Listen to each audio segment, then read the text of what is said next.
Good afternoon, and welcome to the West Wing of the Connaught Hotel. So this is a National Liberal Democrat conference. I am here in my capacity as the Shadow Business Secretary, and Chuka is here in his capacity as the Shadow Foreign Secretary. We're delighted to welcome all of you here today.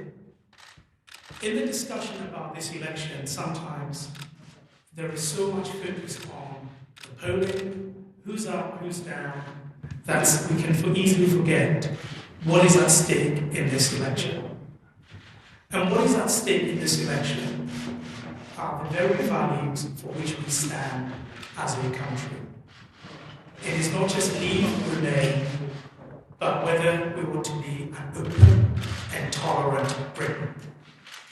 And the choice before the country is that of a hard Brexit government or a hard left government, neither of which is palatable for our great country. And so for the Liberal Democrats, as the biggest party of Remain, we offer a choice, a real choice, for our fellow countrymen to choose the values of inclusivity, of openness, and of tolerance.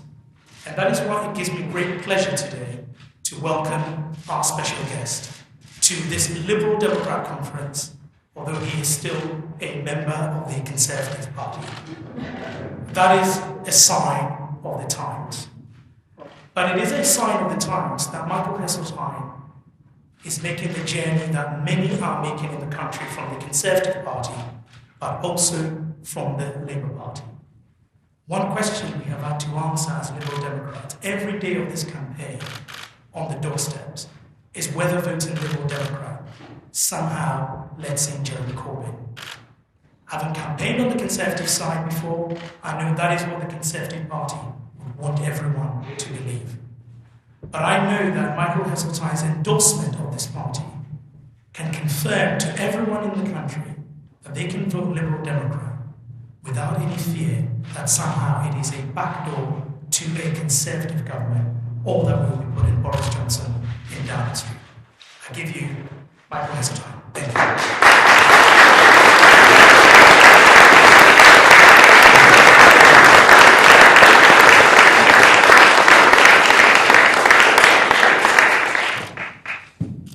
I think that one of the most depressing aspects of the 2019 general election is the polling which reveals a very extensive distrust in politicians. It is depressing that when asked about the leaders of any party, there is broadly a view that they don't trust them.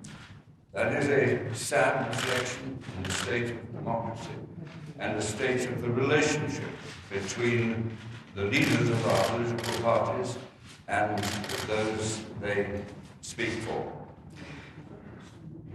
All over this country, there are men and women whose loyalties to a political party in this election have been stretched beyond breaking point.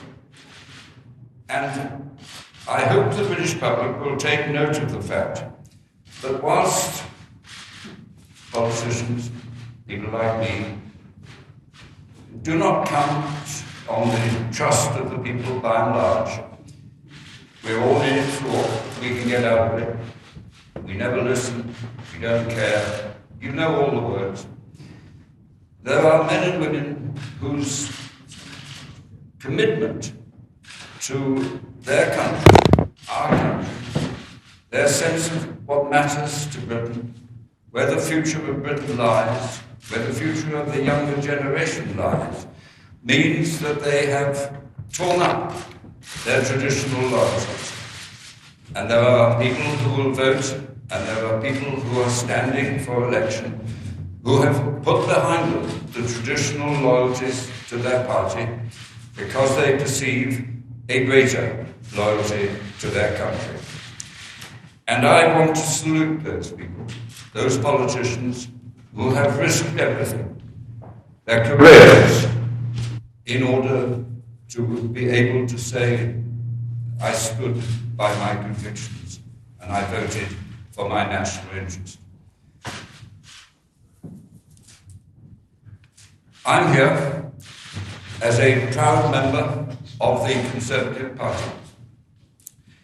I joined it in 1955, in October of 1955, when our leader was Sir Winston Churchill. And I have served in governments led by Ted Heath, Margaret Thatcher, John Major, David Cameron. And I did so with great pride. Indeed, those of you who opposed my party over those decades may have seen me as the ruffian in the centre of the battleground.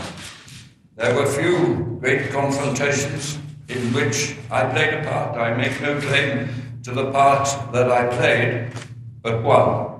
Wherever the battle was thickest, I was in the centre of it. Whether it was opposing nationalisation programs, whether it was seeking to reduce state power and fighting denationalisation, whether it was the battle over CND or selling of the council houses, I was there for my party. But throughout that entire time, there was, for my party, one overriding argument that we deployed and argued for.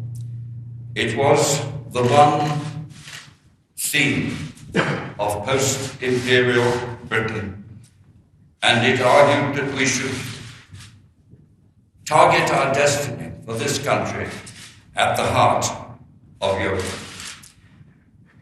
The incredible words of Sir Winston himself: we must create a kind of United States of Europe.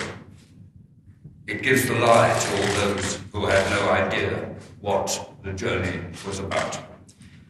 Harold Macmillan's incredible speech, The Wind of Change, depicting our imperial past as the past and pointing forward to a journey in partnership with our European colleagues.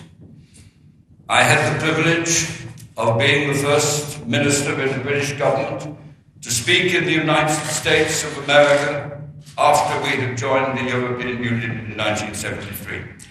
And I was able to articulate, as I believed then, the new partnership across the Atlantic, a partnership of equals in which the United Kingdom would play its full part in admiration of the United States, but in partnership with the other European countries. And then, of course, I served in Mrs. Thatcher's government, where in the name of British self-interest, we shared sovereignty on a scale without precedent in history by signing up to the Single European Act.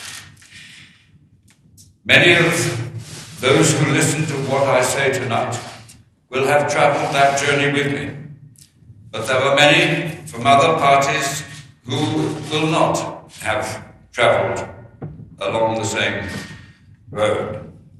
But whichever journey we took through the second half of the 20th century and the first quarter of this, there is one thing that has brought us all together. We will never vote to make this country poorer. We will never vote to make this country less influential on the world stage. We are united across the political divide in our conviction that it is our duty, our personal duty, to fight for British influence wherever power exists in the modern world. We are British in a united Europe. And we are proud of what that Europe has created. It's not been just a means of forging rising living standards for the countless millions of our people, important though that has been. It has been that we have driven the words communism and fascism from the dictionary of European politics. We have seen the end of the colonels in Greece. We are proud to have been able to confront the extremes that so beset our European past. And we are proud to have shared our national power with nations like us, so that we can collectively exercise an influence in the century that is unfolding, way above anything that we as nation states could do so on our own. One of the more extreme and unreliable claims of the present election campaign is that we can get Brexit done on the last month of this year. It is technically true that Boris Johnson could get a parliamentary majority in the ensuing election to enable him to get the legislation through Parliament, which would set him on the journey to take Britain out of Europe. But that does not take us out of Europe. All it does is to, like a sort of boxer about to enter the ring, he will take us to a position where the real debate, the real punch-up begins. And there is no certain end to that, but there is one certain consequence, that the uncertainty that has brought large parts of the investment in this country to a halt will be perpetuated all through next year as the rival claims of the nation states of Europe all survey the deal that we want, and being human, they will all put on the table the deals that they want.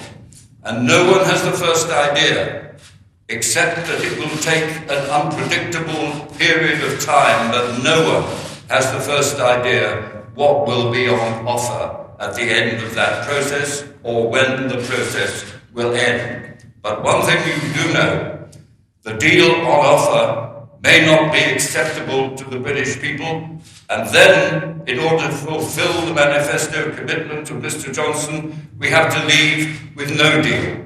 The worst of all conceivable options, still on the table at an unpredictable period in an unpredictable set of circumstances. So next year is one of uncertainty. Of course, you may travel with the optimism of those who think that the loss of European trade, nearly half of all our trade, is of a balance. Let's be neutral in our language. A balance because Mr. Trump will ride to the rescue of the United Kingdom. Well, you may believe that. I don't know how many of you will believe it, but I would offer a word of caution. Mr. Trump is fighting for his political life. And curiously enough, he's going to be fighting for his political life more or less the whole period when Mr. Boris Johnson thinks he's going to get a deal from Mr. Trump. And I don't know a great deal about American politics, but I think I have a sort of inkling about Mr. Trump and American politics, that it has a national flavour about it. It is not a national British flavour. It is, surprise, surprise, an American flavour. And in the United States, so I read in the newspapers and see on television, there is a hard core of American public opinion that actually likes Mr. Trump and trusts Mr. Trump. Because every time he says he will put America first, and American jobs first, and American deals first, they thrill with expectation and excitement because they feel betrayed.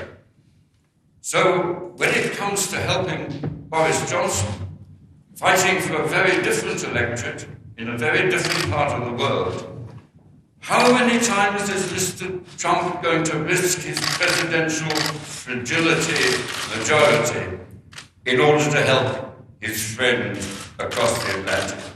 Well, let's not diminish the scale of his friends. He has two friends. He has Nigel Farage. And so let us not underestimate Boris has his allies and his friends. But if you are going to gamble the future of the United Kingdom on the credibility of the generosity of Mr. Trump and the far-sighted global wisdom of Nigel Farage, you will understand why I cannot take the journey with you. I have left your company. I will vote for British self-interest and those people who are standing in its name. But then they say, we will take back control. Well, who can deny that?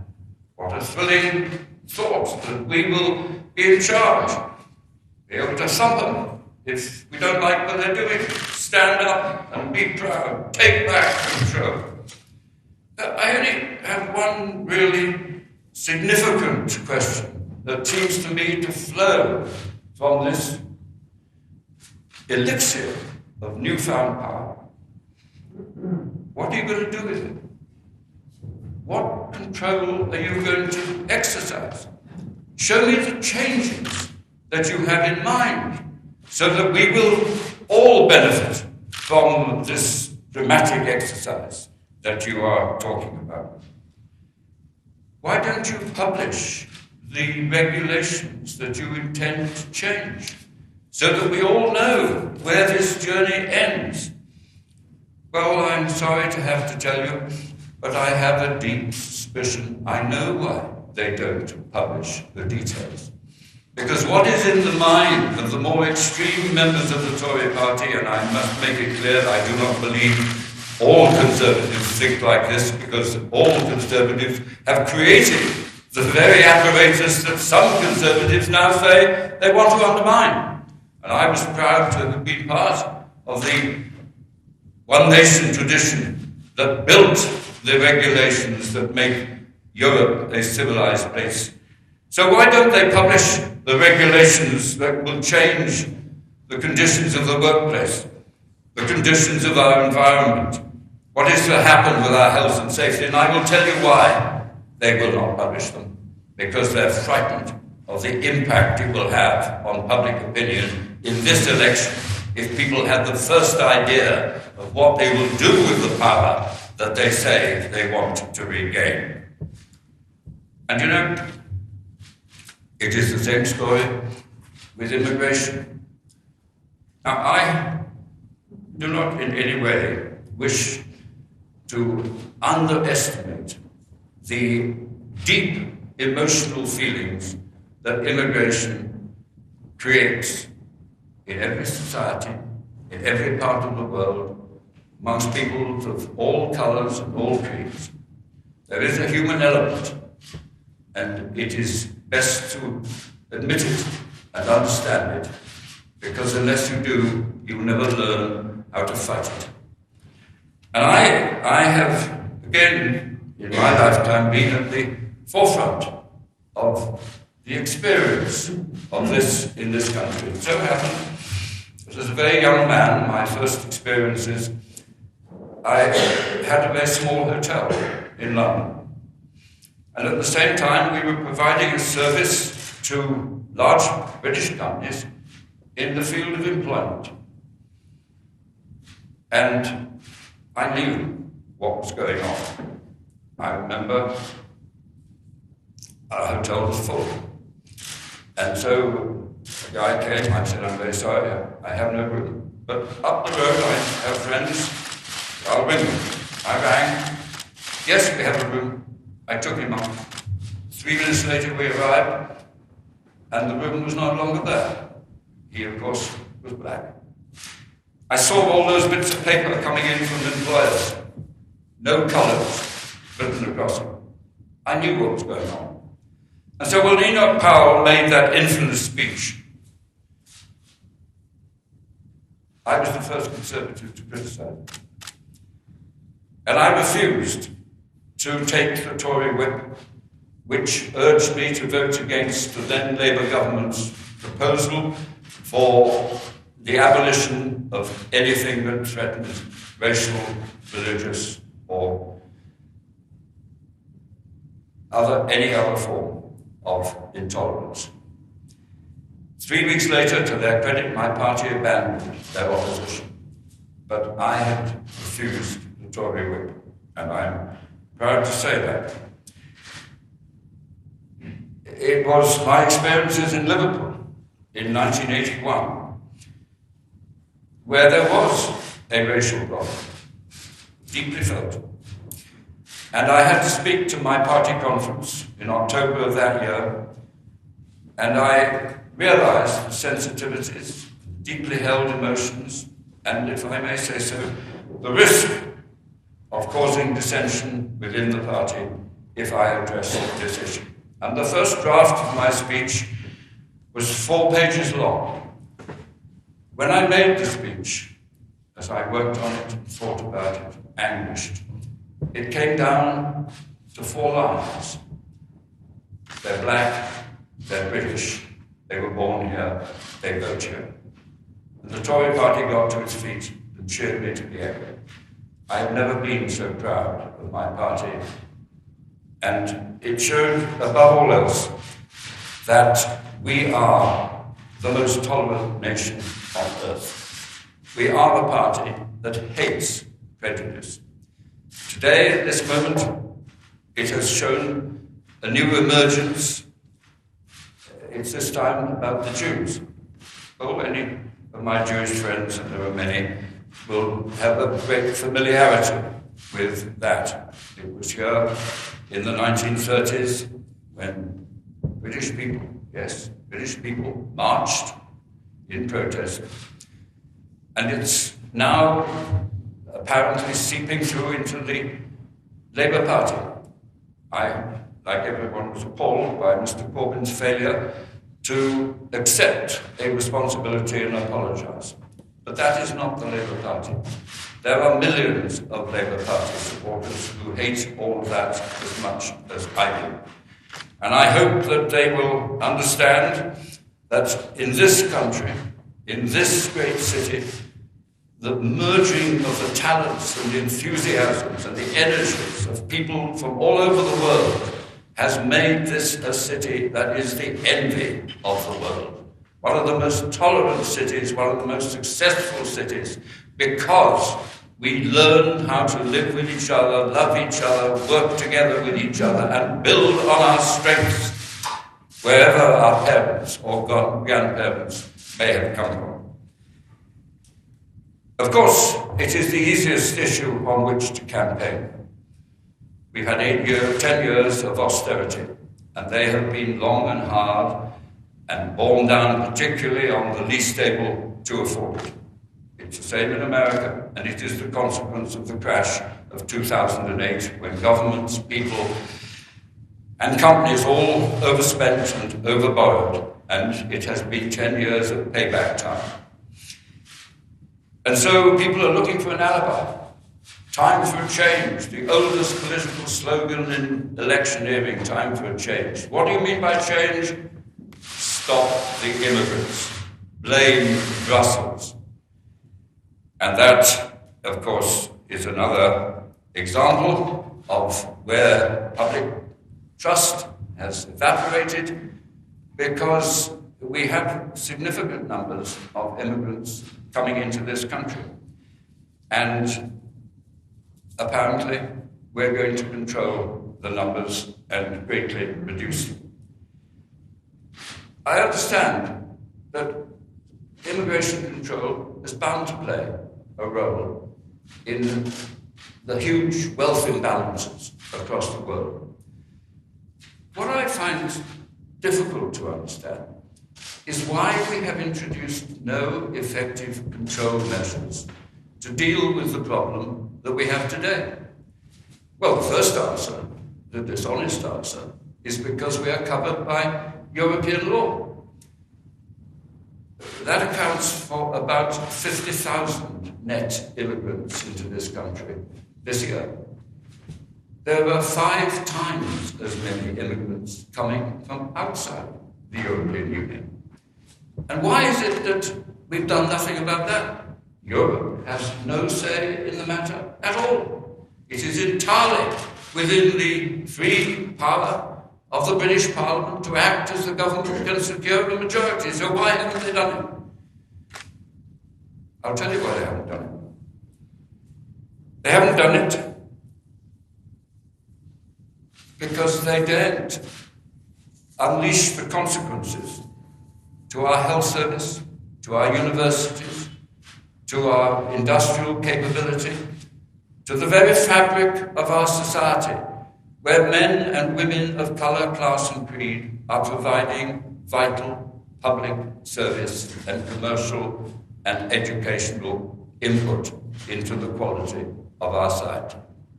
So they don't tell you the truth either about the regulations that they want to get rid of. They don't tell you the truth about the immigration that they need in order to sustain the livelihood and civilized pattern of behavior of our country. They tell you none of these things. They simply pander to the language and emotionalism that underlies human prejudice across the world. In America, it is the Mexicans and the war. But in Europe, it is the foreigner and Brussels. Be warned about the message and the messengers who portray this insidious injection into the body politic of British democracy. And so I say to anyone who is, well, let me say something slightly different. There is one thing on which I profoundly agree with Boris Johnson. This is the overarchingly most important election of modern times. Because we are talking in this election not just about our prosperity and our living standards, we're talking about the sort of people we want to be, the sort of people we believe we are, the sort of society we want to bequeath to the younger generation, to the voice of this country wherever power is influenced. And I do not see an alternative version to the European Union where Britain can punch its weight in one of the great powers of this century. I do not in any way countenance the breakup of the United Kingdom. But I tell you, you vote Brexit and you will see the repercussions in Northern Ireland and in Scotland, and we will be the poorer as the fracture of the United Kingdom proceeds in a way that is all too likely. So in the end, it all comes down to that very simple thought. You are British, you have a vote. Vote for your country and its self-interest in the world, believing, as I believe you do, that we have a historic tradition, a background of tolerance, a concept of self-interest, which is of value not to us, but to the wider communities of the world in which our future lies. Thank you very much.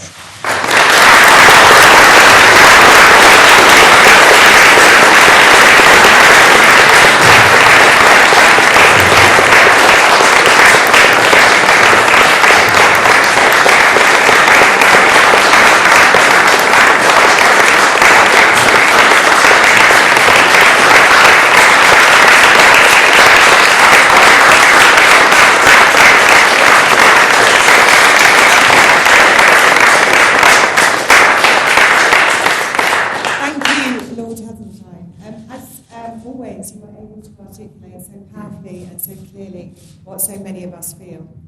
Now I want to turn to questions from the press. Can I remind anyone asking questions here that we are unable to answer any questions about particular constituencies, as this is a national event. So I'll start with the questions that have been requested already and then move to those who raised their hand. We've got Chris Mason, BBC. Hello, Chris Mason from BBC News. Question for Lord Heseltine. Are you comfortable with the idea that a vote back. Don't shout. Can you hear me okay? Something's happening. I can't do it. Okay, can you hear me now? I'll ask the question. I'll start so you can see me. Chris Mason from BBC News. Are you comfortable, Lord Heseltine, with the idea that, despite what you're saying about the European cause, that a vote for the Liberal Democrats in some constituencies could make it easier for Jeremy Corbyn to become Prime Minister? No, look, let's have not the slightest doubt about this. There is no way, you know it, I know it, in which Jeremy Corbyn is going to get to number 10 with that manifesto. The only real issue about Jeremy Corbyn is whether he'll be leader of the Labour Party by Christmas. Now, what we do not know is how the election will work out. But we do know that if there is not an overall majority, then in the discussions that take place, you will get compromises which may seem inconceivable at the moment, and the one thing that will emerge from it is a second referendum, which will give the British people a chance to revisit the issue in a way I believe to be desirable. Thank you. Can we have Rachel Younger, please, ITV? It's actually Rebecca Barry on behalf of ITV News. Today, Lib Dems have once again accused Boris Johnson of being a liar. Lord Heseltine, do you think Boris Johnson is a liar? I think I like Boris. He makes me laugh. And I've worked with him over many years as Mayor of London. And but he is the most flexible politician of modern times. And you'll never get me into the gutter language of politics. Thank you. Ned Simmons, Huffington Post. Lord Heseltine, if the Boris is stop Boris Johnson getting a majority, would you encourage voters in the Labour Tory marginals to vote Labour their best chance? No, you're going down a dangerous job. The Labour Party are digging its own grave, and I don't want to help them do it. But the fact is that if the weight of opinion was concentrating on the Labour Party, it is just conceivable that they might have too much power. And therefore, throughout this entire debate, I have always said we cannot support the Labour Party. Laura Bundock from Sky. Claire Ellicott, Daily Mail. What's still a Tory member of it? Are you going to remain a Tory member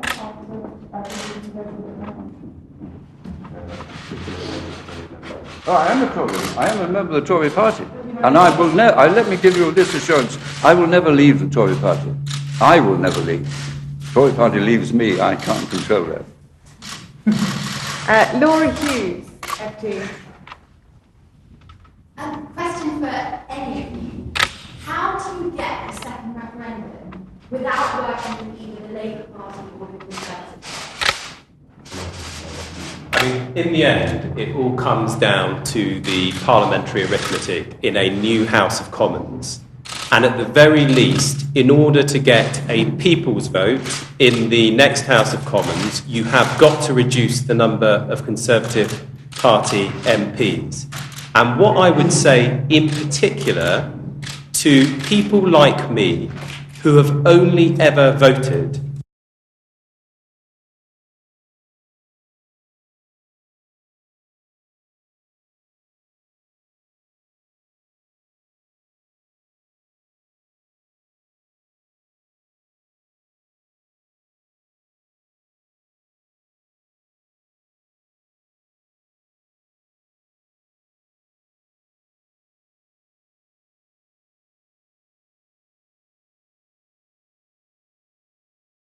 country where we can actually beat the Conservatives, but the Labour Party cannot. And if you actually look what is happening in this general election, there are actually very few seats where, for example, the bookies have Labour as favourites to beat the Tory candidate.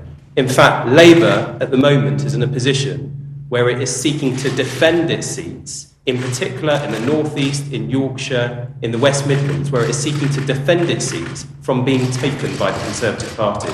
The big difference between us and them is the Liberal Democrats can actually take seats from the Tories at this election.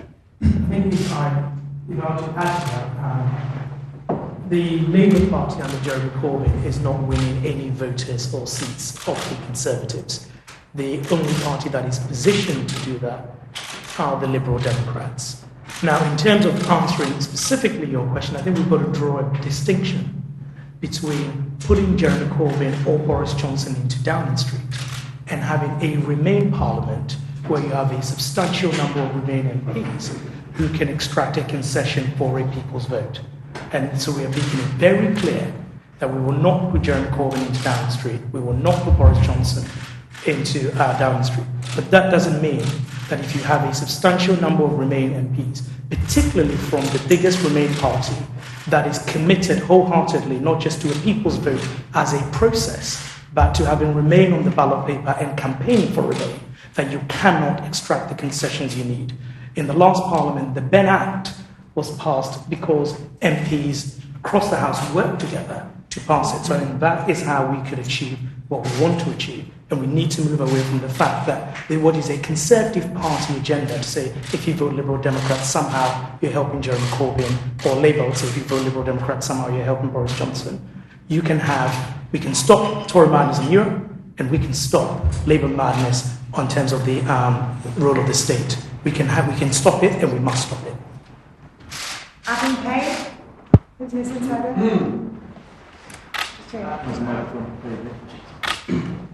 Lord Heseltine, you said earlier you described Boris Johnson as a very flexible politician. I think it's the adjective you used. Do you think Boris Johnson will be flexible enough to legislate for a referendum?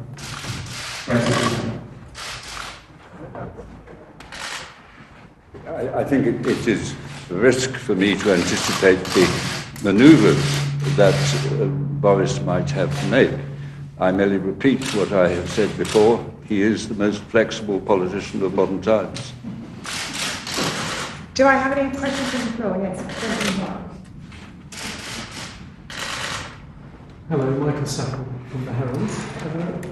Quick question to Mr. Umunna. There's an Ipsos Mori tracking poll out today, which shows not only support for Joe Swinson, but the Liberal Democrats as well is plummeting. There was a poll from the account which suggested Lib Dems would lose rather than gain seats. How are you going to reverse this slide? And weren't Simon Hughes and Norman Lamb correct when they said the revote policy was a vote loser? I know just a quick one to Lord Heseltine. At the end of your speech, you referred to the United Kingdom.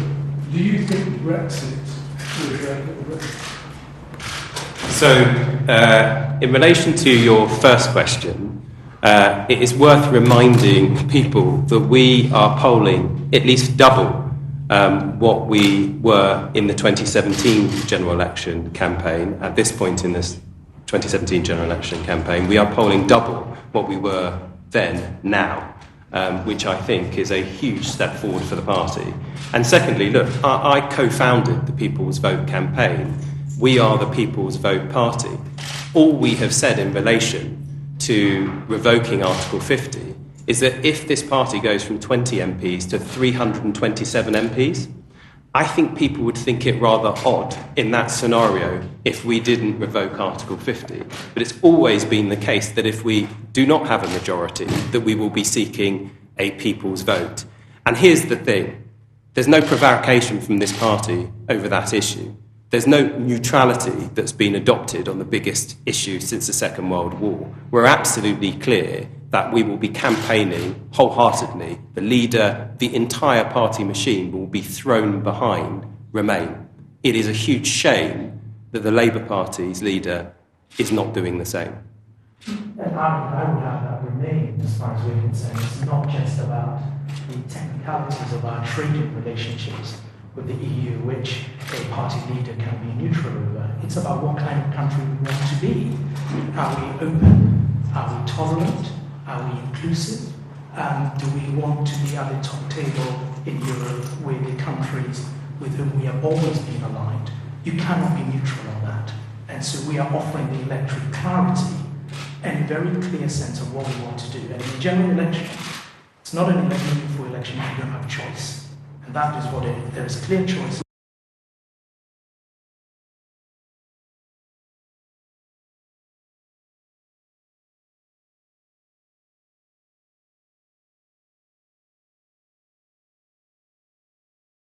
that we want to win. We are very, very competitive. If national polling was what drove everything, the Liberal Democrats will never win any seats. So we are, and what we see, I think what this contest will come down to is a lot of local contests rather than one that is driven purely by the national polling. It really would be extraordinary if, having argued to the best of my ability for Britain to play a full role in the community of Europe, I was then asked to accept the breakup of the United Kingdom. But your question is a sensible and serious one. The feeling in both Scotland and Ireland is, in fact, for the European Union, and there is a very serious risk that a Brexit vote, largely driven by England, will fuel the independence movement in Scotland and the reunification movement in Ireland. I hope this isn't too trivial an example, but I lived through the Second World War, and like little boys do, we followed the battles and we played the games, not as real soldiers, but as children. And my tanks were the tanks of the Black Watch. And I've never forgotten it. Together we are so much stronger. Scotland has played such a part. And I think a lot of that is because the Scots are remarkable and talented people, but some of it was because they were operating in a platform called the British Empire, together with all the rest of us. Any more questions from the floor? Just there at the back. Thank you very much. Heseltine, given the strength of your feelings, do you endorse the Lib Dems' preferred policy of revoking Article 50 or not? No, I think that was naive because there was no way they were going to do it. Look, I'm not a Lib Dem. Don't have any illusions. Indeed, my record is a rather more eloquent one than that, because I fought Lib Dems most of my political life, and my arguments were always the same. There were two Liberals in this constituency, but I'm going to win. So I have made it clear I lend my vote to the Lib Dems on this one issue. The Tory party was sustained in power by the Lib Dems from 2010 to 2015. We got on perfectly well. But why break up the centre ground by dividing? So I belong to the One Nation school of the Conservative Party. Any more questions? I've got a question. George Ryan from PA. It's a question to Chuka and Sam. So it's December 13th, and what might seem unimaginable now, but Lib Dems won a landslide. You're both sitting in number 10 around the cabinet table with Jo Swinson at the helm. She said that she'd revoke Article 50 on day one. How do you go about uniting the country after taking that action? There's a very simple answer to that question, which is dealing with the issues that led so many people to vote for Brexit in the first place. The tragedy is that if you look at all of the problems that we have, an underfunded NHS, a completely dysfunctional housing market, record levels of knife crime, mental health issues, all of these issues are not going to be made easier to resolve by leaving the European Union. They will be made harder to resolve. So the principal way we can heal the divisions in our country is to actually deal with the grievances and the problems that are fueling those divisions. And it was never Brexit. It was never the European Union ultimately that led to people having so many grievances in this country. It was all of the underlying problems and dysfunction with our economy and the broken social contract. You fix the economy, you renew the social contract, you heal the divisions. Obviously, I agree with all of that. I mean, what I will add though is most people who ask that question somehow presume that if we were taken out of Europe on a false prospectus, that somehow everyone would shrug their shoulders and say, well, we are out of Europe, with potentially no deal at the end of 2020, and that will bring harm. That would actually lead to more people feeling betrayed than they are now. Because once again, not only after the referendum, but we have a general election in which the Prime Minister says get Brexit done, but does not discuss any of the detail of the Brexit deal, or doesn't want to take any criticism or actually analyse it in any way. No economic impact analysis of his deal, no real sense of where the political declaration is going. What that is going to do, it's going to lead to more people feeling betrayed, not fewer people feeling betrayed. So what you're getting from the Liberal Democrats in this election is honesty. Honesty about where our national interest lies. And what is very clear, after 3.5 years, now that we know what is negotiable, is that we will be permanently weaker in the pursuit of our national interest and poorer if we leave the EU. And that is what we will seek to do. And as Chuka said, actually deal with the things that matter. Infrastructure investment in the northern parts of the country, making sure that people who feel disaffected and alienated from the political system are brought into it, but also much better regional growth. But you can only achieve that by being honest and getting away from a path that actually will make us poorer. Okay, no more questions from the floor? I'll hand over to Chuka. Thank you very much to everybody for coming. I think there's a very important message that we are trying to get across at this general election, which is this. If you want to stop Brexit, we have to reduce the number of Conservative MPs in the next Parliament to start with. We can beat the Conservatives in swathes of seats across the UK. Don't waste your vote by voting for parties that can't. Very simple. Thank you very much, everybody.